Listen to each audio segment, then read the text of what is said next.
Hi Sagittarius, welcome to your reading. This is for Sun, Moon, Rising, Venus. We have here January, February, March, April, May, June, July, August, September, October, November, and December. The overall energy of the year is the Hierophant. So, learning from someone else, a spiritual teacher.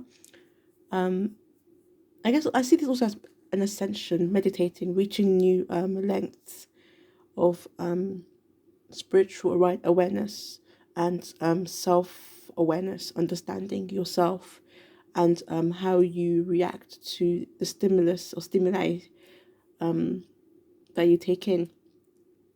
So, how you react to the things that are going on around you and what goes on in your own head as well. Specifically with this card, learning from someone or teaching someone. So, I'm going to move this aside for now. At the top of that deck, you do have the Ace of Swords. So, that's again going in depth. Let me just bring it out. This card, going in depth into your own mentality, learning more about yourself, learning more about a new subject. You have the Five of Pentacles for January. So Five of Pentacles is usually poverty. It's poverty. It could be social poverty or income wise. So lacking money in January. Lacking a bit of money in January. So again, this is a general reading. Take what resonates and leave what doesn't. If anything doesn't resonate, you can just ignore it. So in January, maybe not having as much money as you'd need or you'd want. Or for some people, it's more about the people you have in your circle. So maybe for some reason, you're feeling a lot more lonely in January than you were before. So the Knight of Wands for February is, I see that as chasing a dream, chasing a goal, having a passion and following that passion. That's what I see. That's how I'm seeing that one. It could be short term passion, because the Knight of Wands isn't like the Knight of Pentacles, where the Knight of Pentacles takes his time to reach his goal. Knight of Wands is impatient, does things quick, loses interest kind of quick, gains it lots of passion, but can quickly lose interest. The fire doesn't stay up forever. So feeling very passionate about maybe a specific topic, could be someone specifically, who you're like, so feeling passionate about a person or a topic, especially because you have the Knight of Cups here. So it could be that this energy transfers over to another deck, another month. You have the King of Cups for March. King of Cups is setting boundaries. It's understanding yourself, understanding how to control your own emotions, understanding your emotions, your reactions, and knowing when to hold back. Not letting the things that go on around you overwhelm you. So there could be some things that happen, or it could be that you have a tougher shell. Your shell's a lot tougher in March. So even if some things around you do happen, it doesn't drag you in and drown you. You're able to rise above it and stand proud, stand tall. So basically, you're able to tackle anything, able to take on anything in March. Feeling a lot stronger. For some people, it could be talking about under having a more for some people, it's talking more about stuff going on around you that could try to, like, I guess, drown you, but you having to stand strong. For some people, it's that you're generally being stronger mentally, having a stronger mentality, and knowing who to allow into your inner circle. For April, you have the Knight of Cups. So Knight of Cups is usually an offer of romance. It's someone who, I guess, has a crush on you. Could be you offering someone romance. So it could be you having a crush on someone. But there is an attraction going on between two people. An attraction going on between two people. With the Knight of Cups, one person in particular making the more actions, should I say? So that's for April. Very simple, that one. With the Star in May, so that is, I see that as destiny as well. The Star, destiny. Feeling in luck, maybe feeling like your wishes are coming true, feeling in luck. For some of you, maybe feeling a bit, for some people, it's feeling, should I say, exposed, feeling seen through, unable to hide. So maybe there's something that you want to keep secret. You do have the Seven of Swords here, but something where you're unable to hide, something you're either unable to hide or So either not being able to hide the thing or not being able to hide yourself, but feeling a bit out there, feeling like everyone can see you. Or so it could be for some people more like your emotions are seen through. So maybe you might try to hide your emotions, but it's seen through. For some people, it's more about actions. Yeah, basically actions being seen through. Um, it could also be feeling vulnerable as well. For some people, it's a more positive thing. The star comes after the tower, so it's a more positive thing. And like I mentioned, destiny as well. So don't want to make this too long. You have the Seven of Pentacles here. Seven of Pentacles is patience. So whatever it is that's going on, having patience, waiting for it to be over or for it to finish or for it to arrive, whatever it is that's going on, just having the patience to not rush things. So I guess leaving that Knight of Wands energy behind and embodying a more sort of Knight of Pentacles. And then that's June. July, you have the Wheel of Fortune. So things taking a turn, things moving. So also it's seasons turning as well. So like the seasons change. It's basically the Wheel of Fortune is basically saying nothing stays the same forever. So whatever has been happening before, expect things to change a lot.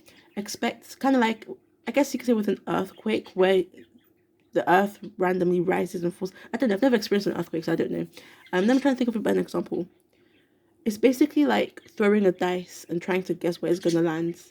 It's better to just wait and see than to keep trying to guess. I see that as the Wheel of Fortune, where things will be happening, lots of unpredictable things will be happening in July, and unexpected things as well will be taking place. For some people, it could be more about romance. For some people, it could be more about their goals. For some people, it could be more positive. For some people, it could be more negative. For some people, it could be things like when you've been patient before, back to the Seven of Pentacles, and now you can start moving again. For some people, it's more of still having to stay still. But basically, don't expect things to be the same. Expect movement and change, lots of change. The Two of Wands is restrictions and a desire to do something, but being unable to do that thing. So there could be something you're really wanting to go ahead and try or do, but for some reason you're not able to do that. You're not able to go ahead with it.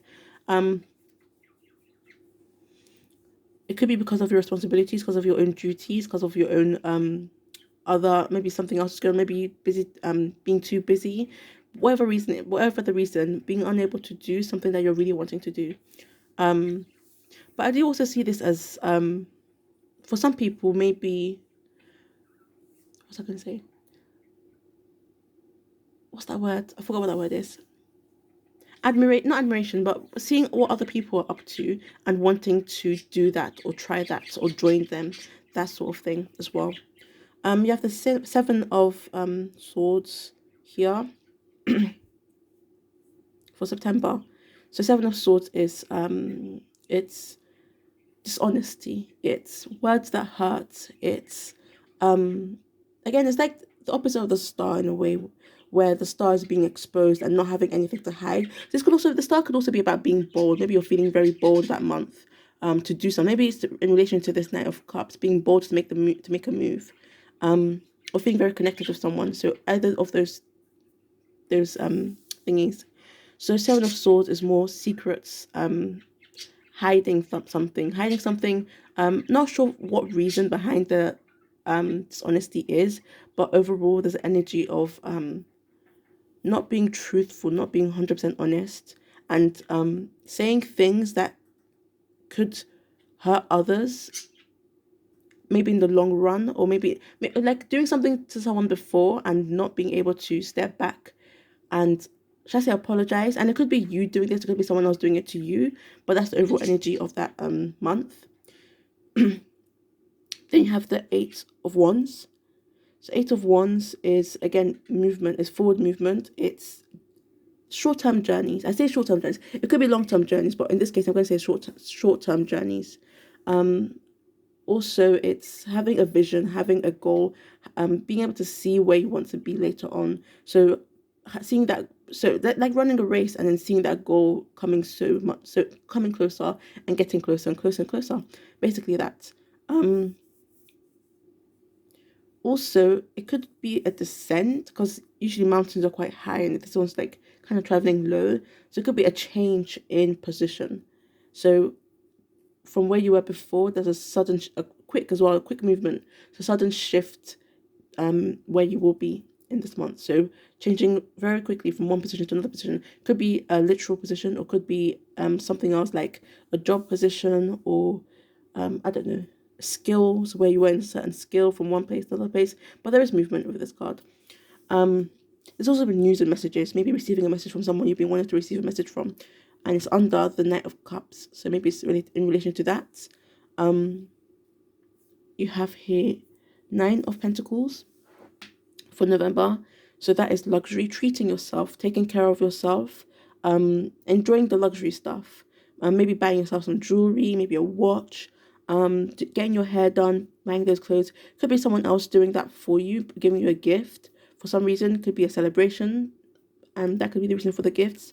Could be you gifting that to yourself. But the overall energy of this month is, or that month, is treating yourself, enjoying the moment, being in the moment. Then for December, you have here the Queen of Cups. You have the King and Queen of Cups, so that's kind of cool. So you have here the Queen of Cups. So being receptive to other people's emotions, being receptive to other people's situations, not just understanding of other people's, so being receptive to other people's emotions and understanding of their situation. So maybe something happens where you're having to be empathetic to someone else, putting yourself in other people's perspective and shoes, you just have to foot out as well. But also not being swept away by their emotions. So like watching a movie and understanding how some of the characters feel and feeling empathy for them, but not allowing the empathy to take over yourself, basically. That's for December. This could also be taking on a more nurturing role, maybe having to nurture someone, take care of someone. Could also be receiving that cup. We did have like the Knight of Cups here, giving a cup, and then the Queen holding a cup, kind of like receiving it almost. It's kind of interesting as well, because you have the King of Cups, the Knight of Cups, and the Queen of Cups. So the full, what do you call it? Except from the Page of Cups, then it'll be like the full house kind of thing. So for some of you, could be a transformation of yourself from a knight to like a king to a knight, to a queen. So it could be that sort of transformation for you. That'll be going on throughout this year. You have your romance, your overall card of romance. You have romantic feelings. Your feelings are real and worth exploring. That could be this Knight of Wands, or this, or this. So it could be either of those three. It could be more. It could be this one as well. Maybe the boundaries are yourself. Maybe the boundaries are self-doubt, self-doubting yourself and not going towards that romance. Maybe could be this romantic offer, maybe not being sure. But after this, so at the top of the deck, you did have pay attention to the red flags, the signs of cautioning you. It's kind of interesting. So you have this as the overall energy of the year for your romance, and I did like drop it to see where it would land, and it landed here in December. I'm just going to change hands. Oops, before I didn't turn it off. Okay, so at the top of the deck, you have this card, pay attention to the red flags. Then at the bottom of the deck,